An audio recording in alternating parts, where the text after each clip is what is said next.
everyone, my name's Caitlyn and welcome back to my channel, or welcome if it's your first time here. Today I am very excited to do a dedicated video sharing about my own stories. If you didn't know, I am an author. I have a few published novellas and short stories, and I just thought it would be fun to do a dedicated video kind of giving brief synopsis of each story that I have written, so that they will all be in one place so you can learn about all of them if you're interested. I don't generally talk a ton about these stories on social media, so yeah, let's jump right in and get started. So the first story I ever published is called True Equitation. I published it on June 15th, 2012. It is a very short story. It's only 12 pages long, and it is only available on Kindle, and it's in Kindle Unlimited. And this story came to me because I rode, for a number of years, I rode dressage. And not really competitively, but just as a recreational thing. I wasn't competitive at all. But if you don't know what dressage is, it is a Olympic sport. The word dressage is a French word that means training. And it is basically, even though it is an Olympic sport, it has all different levels. So anyone of any skill level can participate in the sport. And can also be referred to as dancing with horses. It's absolutely beautiful. So there's Olympic dressage, and then there's something else called classical dressage, which is a even more beautiful thing. You should go and research classical dressage, or it's amazing. Anyway, interesting thing, dressage arenas have letters positioned around them. I will put a picture up here for reference in case you haven't ever seen dressage on TV or anything. And those letters are, they're placed around the perimeter of the arena at different intervals. And those are to give reference to where specific movements are supposed to be performed. So for dressage, competitively, how you compete is called a test. It's called a dressage test. And that test has a diagram that it walks you through. Okay, you do this at this letter, and then you go to this letter and you do this all the way through the test. So it's choreographed in that way. So the letters are there to tell you where to do different things. But the letters are not in any kind of alphabetical order. It's the same order around the world, and no one knows why the letters are in the order that they are. That's the order that they are supposed to be in. That's the order that they've been in for hundreds of years. And so that's what we do. So my writerly what if brain got thinking about, I wonder if I could create a medieval story that would explain how this came to be, potentially. So that's essentially what True Equitation is. It is set in medieval Tuscany in 1341, and it's these group of knights that are insanely bored, so they decide to create a horsemanship competition, and it's through that the letters come into being. So yeah. That's a fun one. I am sure we'll have a very limited audience, so I totally understand that, but I did just want to mention that one. Okay, then the next story I published was October 6th, 2012, and that is this novella that is called Surrender Falls, and this is 136 pages long. And this is a story. It's kind of it's out there. It's a little out there because it's contemporary. It's a romance. It's got some suspense elements to it, but there is also it's not really fantasy, but there's fantasy-ish elements, because I have I didn't know what I was doing when I wrote this. I seriously did not have a clue what I was doing. So I wrote it as there being like this prophecy about these characters, but it's contemporary. And then so this is about Amelia and Aaron, and they are both Christians, and they meet. They are in their early 20s, 21, I think, 21 or 22. And they meet when this friend of Amelia's has convinced her to go to a movie that turned out to be something different. So she gets upset and she leaves. And these bad guys who are dressed all in black with black cloaks and everything corner her. And yeah, bad things are about to happen. And then Aaron swoops in. He's wearing a white cloak and he saves her. And then they go on this journey of becoming friends, and then a courtship ensues, and it's their journey. And so them trying to figure out this prophecy that they have discovered and trying to figure out what this means and how to live this out. And the bad guys are always coming after them. So yeah, it's very fast paced. It's very fun. It's a little insta-lovey, but if you can get past that, it's a lot of fun. And yeah, this was really the first time that I tried writing something that was actually Christian, because there's not actually any faith in True Equitation. It's completely clean, but there's no actual faith in it. This one, there is a lot of faith content in this book, and my faith has grown a ton since I wrote this book. So if it's a little bit juvenile, that's why, because I was young when I wrote this. And yeah, so my faith has grown a lot since this time. And yeah, but it's such a great ride. Like, I just love the ride and the adventure that these characters go on and the things that they learn. And yeah, so I highly recommend it. This one, just so you know, is written in first person from Amelia's perspective. So yeah. And one thing I did forget to mention about this book is Aaron and Amelia fight the bad guys who go by their name that they use for their group, if you will, is called Soldiers for Satan. And Aaron and Amelia fight them with swords. So that's kind of fun. There's definitely it's very much a good versus evil kind of battle, and there are some twists in it. So yeah, it's a fun time. Hey everyone, and welcome to part 2 of this video.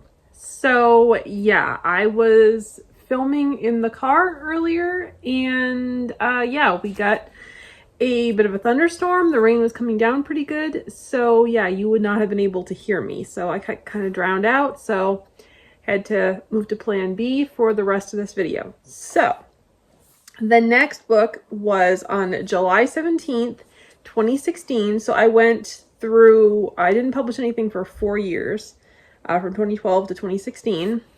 But on July 17th, 2016, I published Deadly Obsession, which is a very short novella. It's only 78 pages.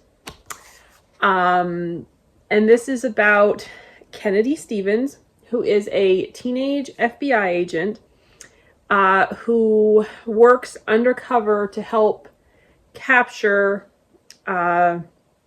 sexual predators who target teenagers. And it's also about her brother Wyatt, who is an FBI agent. So it's alternating first and third person, first person from Kennedy's point of view, and third person from her brother Wyatt's point of view. And so the book starts out with, we see her on the job, and we see her kind of taking down a criminal. And then she acquires a stalker that is coming after her. So we see what happens with that.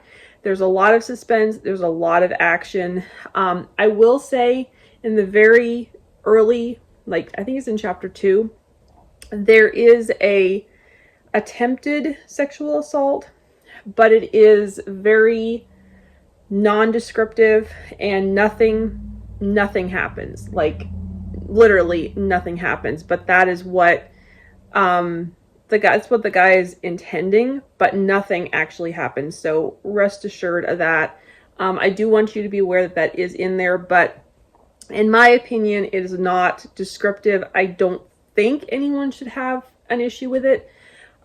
This one I'd probably recommend for like age 16 plus, just because of the themes in it.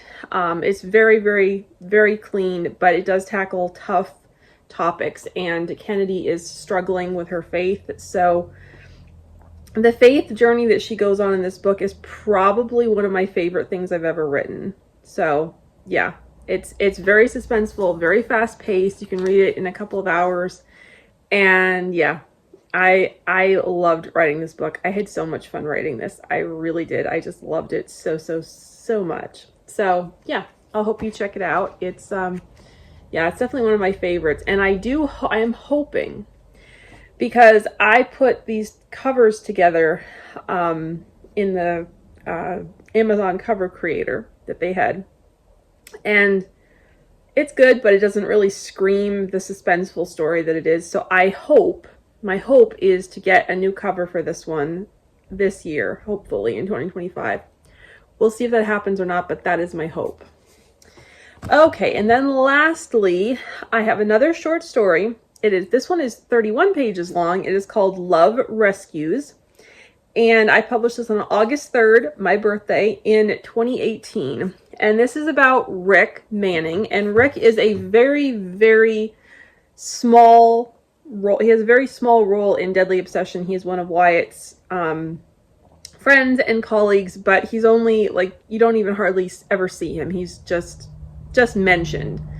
Yeah, so this is his story with a woman named Danica, and it is a romance, but it starts out especially with a very, very emotional, heart-wrenching prologue that I don't want to say it was fun to write, but I love how deep this story goes. And it's a story of forgiveness, but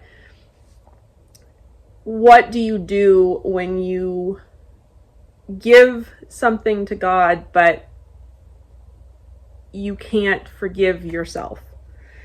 And it's Rick's journey to coming to a deeper place of understanding of that and a deeper relationship with God.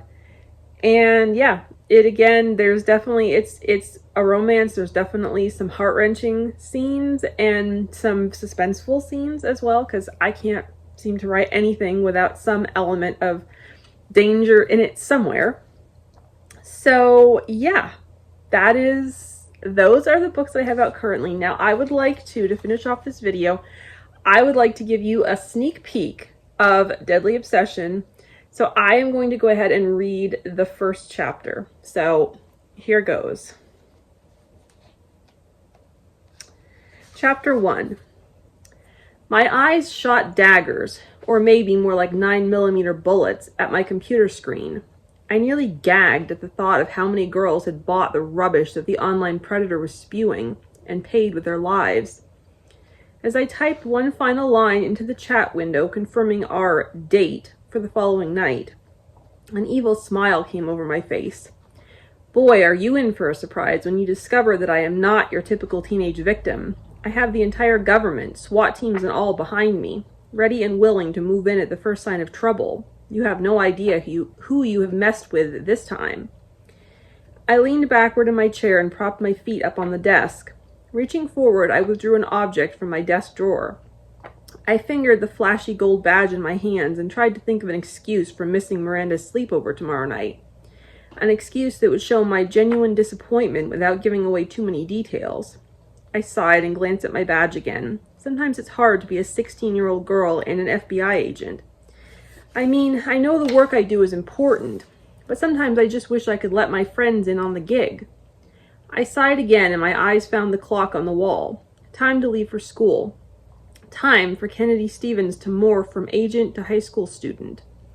In a rare moment of impulsiveness, I decided that I was done with pretenses. I'm going to tell Miranda what I am really doing tomorrow night. She's my best friend after all. If the Bureau doesn't like it, then tough. Just before I headed out the door, I slipped my badge back in the desk drawer next to the FBI standard issue Glock handgun. So I meant to tell Miranda everything. Really, I did. But as we walked the hallway toward the cafeteria and lunch, the one part of our school day that we share, my phone rang suddenly. I checked caller ID. Serena. I sighed and answered. Hello? Serena didn't waste time on a greeting. We need to discuss the final plans for tomorrow night. Please meet me for lunch at the usual spot. My boss finally took a breath. I'm doing well, thanks for asking, I said, somewhat sarcastically. Kennedy, focus. I'll see you in 15 minutes, okay? Serena snapped. I had no choice but to answer in the affirmative. Hanging up, I turned to Miranda. Serena wants to have lunch, I stated simply, apologetically. Miranda's hazel eyes lit up. Serena, your cousin? Serena, the State Department employee? That Serena? She asked enthusiastically. I nodded. Serena doesn't work for the State Department and she's not my cousin, but those details, as well as the rest of the truth, would have to wait. I'm sorry, I said. Don't worry about it. Go, Miranda urged. I moved toward the door. Halfway down the hall, I turned back to Miranda. Thanks, I mouthed. Miranda grinned, and I couldn't help thinking that I have the most understanding best friend in the entire world. That night, I was pacing restlessly around my room, after trying unsuccessfully to finish knitting a pair of socks that would be my contribution to the donation my family makes every year to the local homeless shelter. I always get this way the night before a mission. I was beginning to think that every butterfly in the vicinity had taken up residence in my tummy. It was nearly 2 a.m., and I was going through a familiar yet vicious cycle of being too exhausted to move, yet too wound up to make myself sit for more than a second or two. All of a sudden, I noticed that I had the nail on my left index finger pinched between my teeth. I yanked my hand away from my mouth and glared at it. I had chewed my fingernail to a jagged edge without even realizing it. Grr! I hate that bad habit. So much for my New Year's resolution to stop biting my nails. Now I've got to start all over again. But, oh well, I should have known I would end up breaking that resolution. I always fall back into that habit when I'm stressed or nervous. My pacing carried me past my towering bookshelves. Maybe reading would help. After much debate, I selected one of my favorite Irene Hannon novels and settled into my comfy chair. It would take every ounce of the book's adrenaline-pumping suspense to distract me tonight. Half an hour later, I set it aside. I could not recall a single word on the 30 pages I'd read, a rarity, especially when it came to this book. But it just couldn't grab my attention tonight. But there was one other book that might. My fingers touched the leather-bound book on my nightstand. I grazed the gold-embossed lettering on the cover. I almost grabbed it, thinking maybe something in Psalms or Proverbs would calm me and help me get to sleep. My hand hovered over the Bible, debating, finally deciding against it when I remembered that it had been so long since I'd read it, that I would have been shocked if I wasn't struck by lightning if I dared to crack it open. I had not been on speaking terms with God for quite some time. I guess I felt that a person like me, a person with so much anger buried down inside, had no business being a girl of God. Growing up, I'd always had a strong relationship with God and would have told anyone else to let go of the anger. And the Lord would forgive you and make you whole again. But he would never do that for me, because the truth was I liked my anger and obsession for vengeance. It drove me, gave me a purpose, a reason to get up in the morning. And as long as I embraced these feelings, there was no way Jesus would want me back. No doubt he gave up on me long ago. The reason for my anger was too painful. I couldn't let myself think about it right now, or I would fall into the familiar pit of depression from which I wouldn't be able to claw my way out for days. I left the Bible on my nightstand and resigned myself to the reality that I wouldn't get any rest this night. The next day pretty much passed in a blur until 5 o'clock that afternoon when everything jammed into sharp focus. There I was, standing on the sidewalk with my back pressed up against the cool brick front wall of the State Capitol Hotel. Guess the hotel owner couldn't come up with a more creative name than that, I thought to myself, as my eyes fixed on the golden dome at the tip top of the Vermont State Capitol building. Across State Street from where I stood in downtown Montpelier, Vermont's capital city. I fanned my face with one hand and wiped sweat from my brow with the other. Whew, what a scorcher of a day. Normally, central Vermont in May is still fairly frigid, but not that day. That day, temps were in the mid-80s, unseasonably warm. A sudden shaft of sunlight shone directly into my eyes. My lids slid shut, but I couldn't escape the images behind them. A familiar pain stabbed me like 1,000, make that 1,000,000, knives. My thoughts turned to the framed photo on the living room mantel, to the face of the 14-year-old girl named Brooklyn, the girl who was my sister for all intents and purposes. The girl our family was in the process of adopting from Germany when she was kidnapped, brutally raped and murdered by a man very much like the predator I had come here to meet, who was later apprehended and is currently sitting on death row. A man who caused me to vow to stop killers like him, who steal the futures of other girls like Brooklyn, and tear apart the lives of loved ones like me, who have to go on with a hole in their heart. Brooklyn, the girl I never got to meet face to face. Brooklyn, my sister. Brooklyn, the reason I do what I do. My eyes opened, shaking off the memories and the anger. I nervously rechecked the small microphone secured to the collar of my jacket, still in place. Relax, I told myself. No one has even noticed you. At that exact moment, a group of middle-aged women, probably moms of teens, stopped to gawk at me. They stared at me sharply, eyeing my heavily made-up face, leather jacket, tank top, miniskirt, fishnet pantyhose, and 4-inch heels. I could see the judgment burning in their eyes. I truly despise this get-up. It goes against everything I stand for. Unfortunately, a sting like this requires me to look as immodest as possible. I crossed my arms and stared back at them until they looked away. I wanted to say, look, don't judge me. I am putting myself at risk in an effort to make the world a safer place for your daughters. I don't ask for any appreciation, nor do I expect any. But whatever you do, don't judge me. But I remained silent. The women just walked away shaking their heads, no doubt despairing at the state of America's youth. I didn't have a chance to let it bother me, because at that moment a man in his mid to late 40s walked right up to me, invading my personal space bubble. I would know the face from the intel file anywhere. Vincent Trevino, serial rapist and murderer, preys exclusively on young women. Also known as one of the FBI's most wanted criminals. A shiver of fear ran down my spine as he shook my hand and introduced himself simply as Vincent. I somehow managed to reply, Kennedy Stevens. A pleasure. Shall we eat? Vincent asked with just a hint of an Italian accent. Not waiting for a reply, he took my arm and moved toward the hotel's glass front door. Here we go. When he continued towing me past the hotel door, I dragged my feet to a stop. I thought we were going to eat, I squeaked. He sent me a smile that made my stomach clench. Hotel dining rooms are all the same, and I have eaten in too many of them lately. I thought we would dine al fresco this evening. He propelled me down the street in the direction of a BMW, parked against the curb behind a black Suburban with windows that were tinted as dark as the sky on a moonless night. I was starting to panic. This wasn't part of the plan. We passed a sidewalk cafe. The only patrons were a table full of men in dark suits seated at a table facing us, their dark sunglasses reflecting the afternoon sun, and no food or drink visible on their table.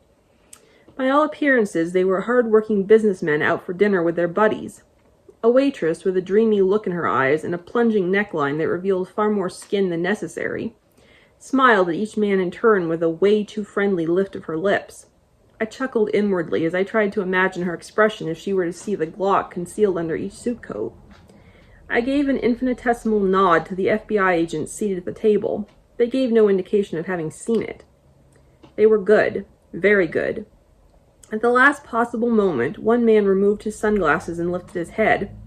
A familiar face looked at me for a split second. Wyatt. So he was on this case too. Well, it made me feel a little better knowing that my big brother was watching out for me. I grinned internally, knowing there was zero chance that my overprotective brother's presence here was a coincidence. Now we switch to Wyatt's perspective.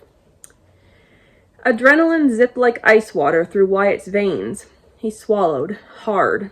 The protective instinct that swept over him at the sight of his baby sis in the clutches of pure evil was so strong that it took every ounce of his self-control to remain in his seat and keep his hand from straying to his gun. Panic clawed at his gut as he watched them pass the hotel. This wasn't going according to plan. Of course, it was just their luck that Trevino would dodge the hotel full of undercover agents and tens of thousands of dollars worth of surveillance equipment, where this sting was supposed to happen. Cool it, Stevens, he ordered himself internally. Stick to the plan. Don't jeopardize her cover until we have enough evidence to nail this creep to the wall. He continued his inner pep talk. Kennedy nodded very slightly, her sign that she was all right and for Wyatt to follow her lead.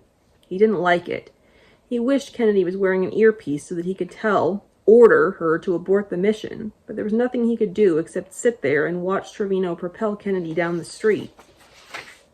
At his last opportunity, he lifted his head just enough to look into the blue eyes that were so similar to his own. The sharp claws of panic dug ever deeper as he watched them head straight for the white BMW that Wyatt knew by the tags belonged to Trevino. Wyatt's pulse neared the danger zone as he watched Kennedy allow Vincent Trevino to force her into the car. Every fiber of his being ached to put a stop to this right now, but he couldn't. The only thing that preserved his sanity was the knowledge that he had taught Kennedy well, and that under normal circumstances she would be fighting Trevino tooth and nail, but these weren't normal circumstances. Now we're back to Kennedy's perspective. Vincent led me to the passenger side of the BMW. He opened the door and held it while I got in. 4 seconds later, he pulled out from behind the Suburban. I glanced at the SUV as we passed, knowing that in under a minute, Wyatt and the boys would be inside it and following us. I touched the pocket of my jacket. So grateful that last week Wyatt had talked me into retiring my decrepit old phone in favor of the new GPS tracking-enabled iPhone stuffed in my pocket. Thanks, bro, I said silently as we sped down the road to an undisclosed location. It would be the same plan, just a change of venue. Wyatt. As he watched the car containing his sister and his suspect disappear from sight, Wyatt stood abruptly and signaled for the waitress.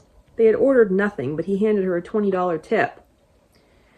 Wyatt shared a grim look with Chance, Kirk, Lucas, and Rick, the best friends and backwatchers a guy could have. Their faces all said the same thing going through Wyatt's mind. This is bad. Very bad. He jabbed a button on his phone and pressed it to his ear as he all but ran to the SUV and threw himself in. He made a mental note to insist that Kennedy carry her weapon at all times from now on. He shuddered to think what could happen to her when he wasn't nearby, especially after what just happened when he was mere steps away. Granted, it was a sting, but still. He swallowed, remembering Katrina. He hadn't been able to save her, but he refused to lose another person he loved. "What's up, Wyatt?" a voice came through the phone. He struggled to push away the image of Katrina's broken and mangled body as she died in his arms. She had simply been in the wrong place at the wrong time. "Wyatt!" The sharp admonition snapped him back to reality, but he couldn't shake the sense of dread as he asked Paige Adams, computer wizard extraordinaire, to trace the GPS of a certain iPhone. 10 seconds later, they were pursuing the red dot on the map Paige had sent to him. As they raced against lost time, Wyatt shocked himself by sending a string of desperate pleas for his sister's safety heavenward. "God, she is in your hands. Please protect her until I can wrap my arms around her and know that she's safe." That is the end of chapter 1. So, yeah. I hope that kind of whet your appetite just a little bit for the story. So, yeah. So those are all of the books that I have out currently. These two are available in paperback. This one is also in audiobook from Audible. Yeah, they are all available on Kindle. They are in Kindle Unlimited, and they are all 99 cents each for Kindle. So, yeah. As far as what I'm working on now, I am actually working on a story collection, which will include Love Rescues because it's currently only an ebook, so I want to get it out in paperback. So I'm working on 2 other rescue-related stories that I'm planning to include in a collection with it. Hopefully that will come out this year. We'll see. But yeah, that is what I'm mainly working on. There is another story as well that I'm working on that's in the works, but yeah, I haven't got as much on that one. I would actually really love to know if you guys have any suggestions for a last name for a couple of my characters, because I've written a story that is about a married couple, and their names are Haven, and his name is Gifford, but he's going to go by Ford most of the time. But I need to figure out a last name for them. Like, I just have like a placeholder name for them now. So like, I need to figure out what their last name is. And yeah, so if you have any suggestions, so yeah, again, it's Haven and Ford are the couple, and I would love to have your suggestions for a last name for them if you have any to recommend.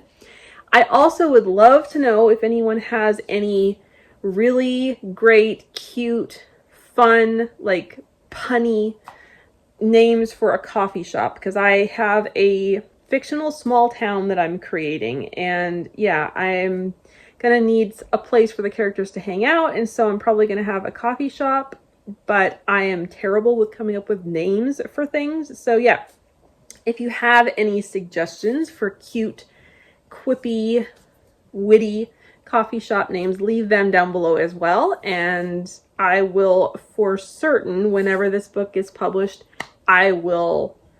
if I pick your suggestions, I will absolutely mention you in the acknowledgements. So yeah, so I think that's everything for this video. Thank you so much for watching. I'll see you in my next one. Bye.